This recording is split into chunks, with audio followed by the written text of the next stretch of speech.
Hello and welcome to the show. Before we begin, apologies for any interruptions that you hear in the background.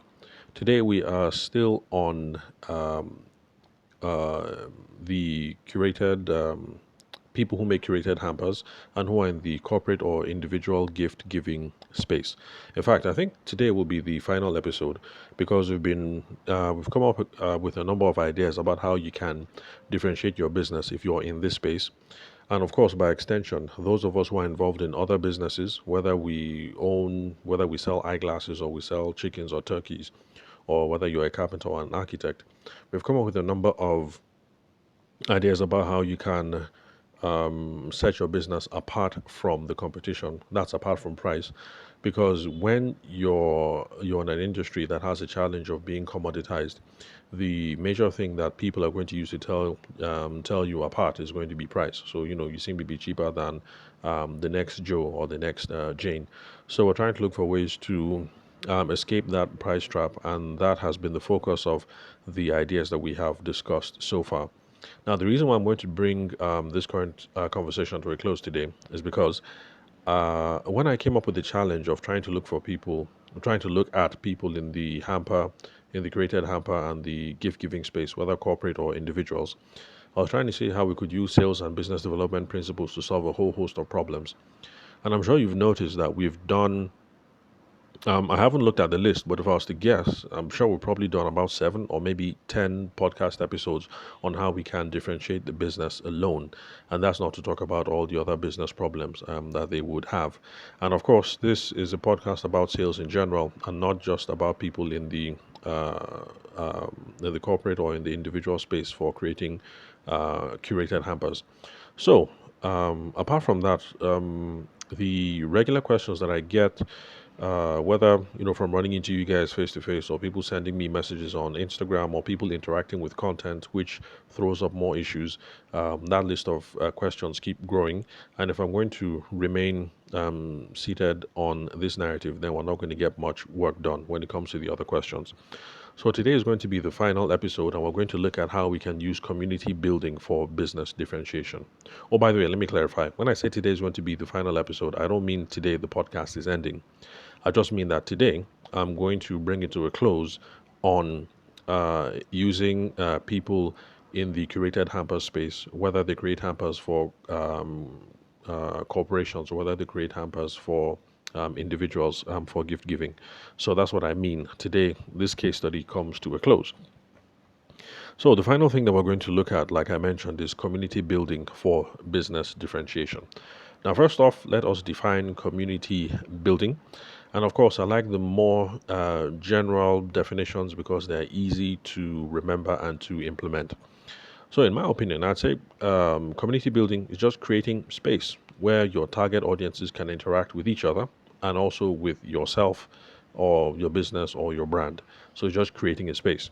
Now, that definition is wide enough to encompass whether you are creating spaces physically in somebody's living room, because there are some businesses that do that. My favorite example of that I keep talking about every now and then is Mary Kay. So Mary Kay, they're famous because their business model is built around having beauty professionals. I think called beauty professionals. I can't remember what they're called anyway. But you take these ladies, you train them up in sophistication, etiquette, product knowledge, business mastery.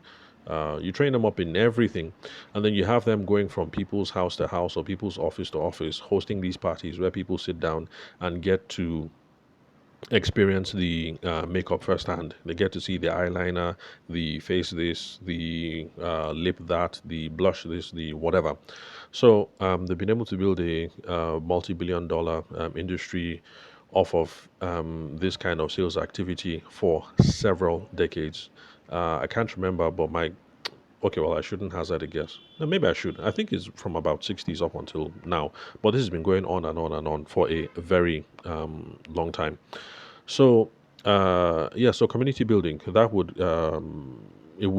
definition that I've given would encompass situations like Mary Kay people who are going from house to house.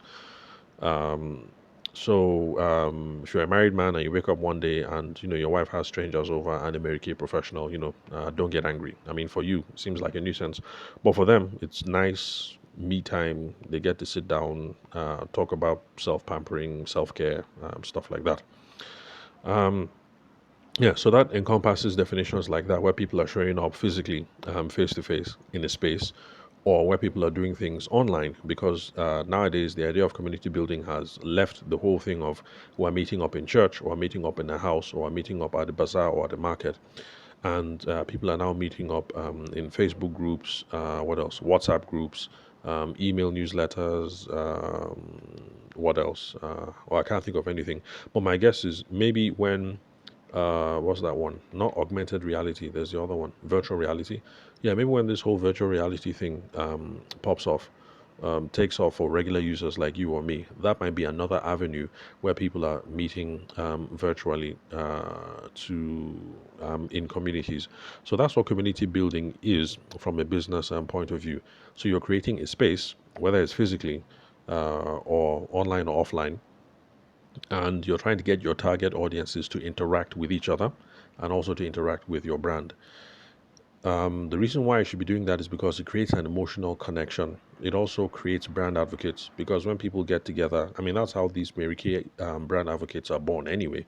Because you're there with the beauty professional, you test the product, you buy it, and you see that it does wonders for your skin, or it does miracles for your acne, or or it makes you feel more, I don't know, empowered and desirable or whatever. And these are the sorts of things that create brand advocacy.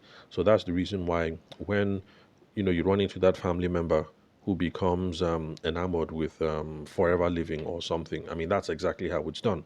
So Forever Living, they go to your house or they go to a church or somebody's office, they sit down, people talk about the product, they experience the product, and then it creates brand advocates. So, if you have an auntie who is totally mad about Forever Living or any of these things that she won't stop talking about it, this is how it was achieved through community building, and you can do the same thing for your business as well. So, creates an emotional connection to your product or service. It creates brand advocates, and then of course you can throw around exclusive benefits to people in the community. That's also to reinforce doing business with you. So the aim of creating community is basically just to foster loyalty. And like I keep saying time and time again on the podcast, that loyalty is at the bottom, or should I? No, not bottom. Is at the foundation. Yeah, is at the foundation of getting repeat business and getting referrals, which is absolutely important for any kind of business, because dealing with repeat business, that's people coming back again and again. They buy January, February, March, April, May throughout the whole year, and maybe they bring one or two people to come and do business with you. Those are referrals. Dealing with those sorts of people are easier because you don't have to convince them again to buy. It's a softer sales cycle, and it also is cheaper because it costs time and money to go around looking for new customers. So the more repeat business and the more referrals that we get, actually, the better for us. So, yeah, the aim is to foster loyalty so that we can get repeat business and referrals. Um, okay, so let's look at specific ideas for how you can build communities online.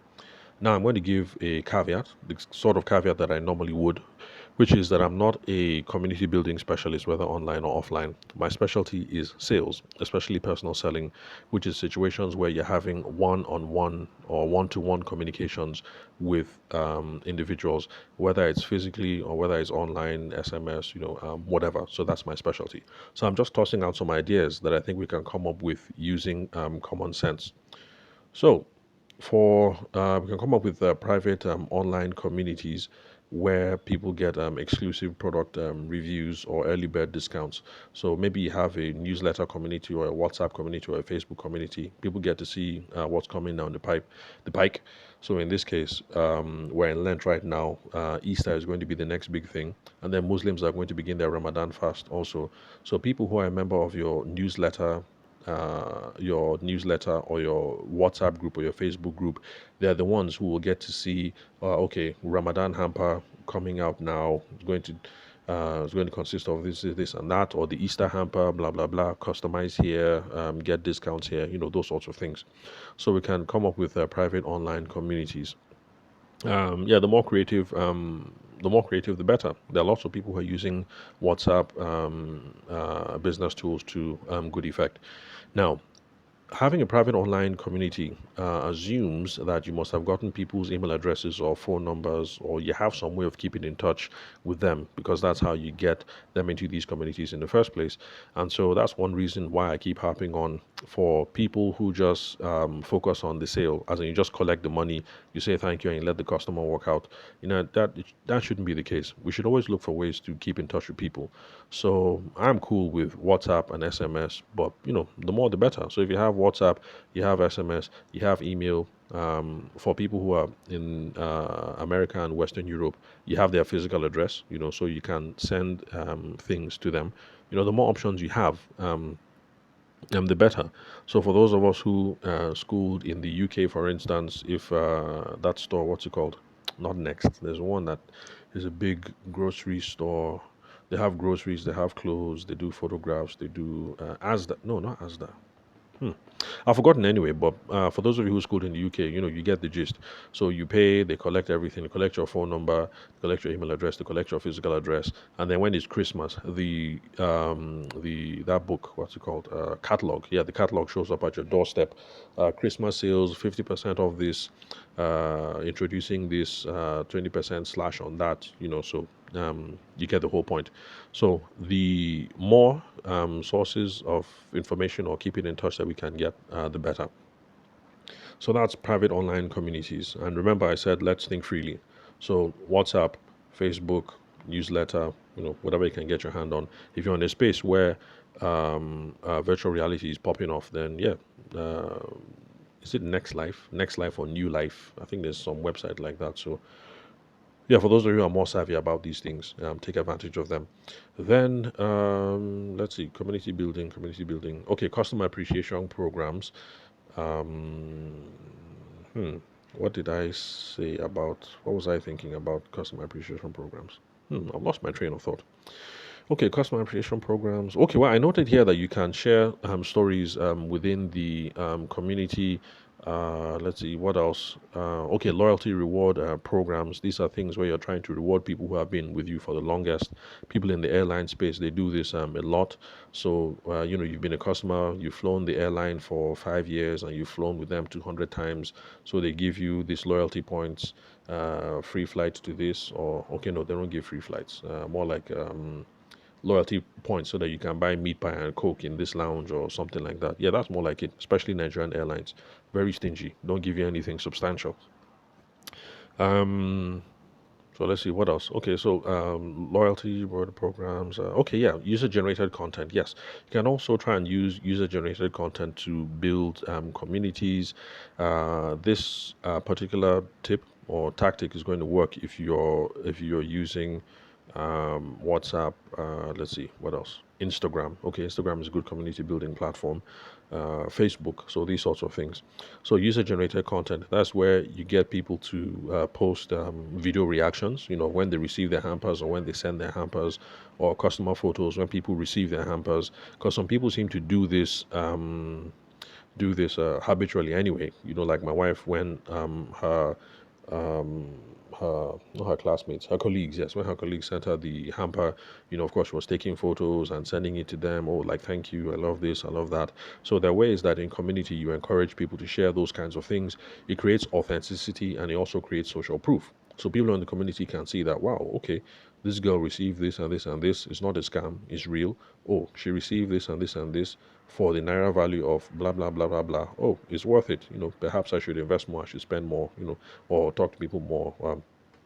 So you get the gist. So yeah, get customer to send in video reactions or photos and those sorts of things.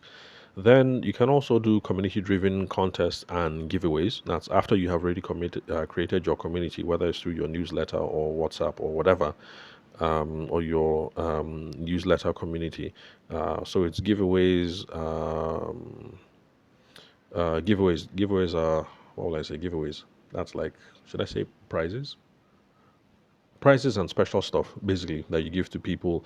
The whole point is, because you're a member of this community, you're going to be entitled to certain kinds of benefits, and so those are what the giveaways are going to be. So that will work well for Facebook, WhatsApp communities, um, email newsletter, so things like that.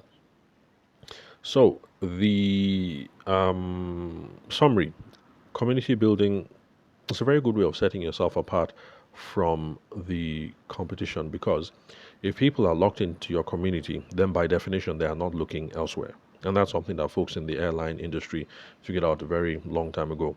So if you're flying Dana and you have Dana loyalty points, I don't know if Dana is a Nigerian airline, by the way, for those of you who are listening from other countries. Now, I'm not sure if Dana has a loyalty program. I think IRIC used to have some loyalty program. I don't know if that still exists.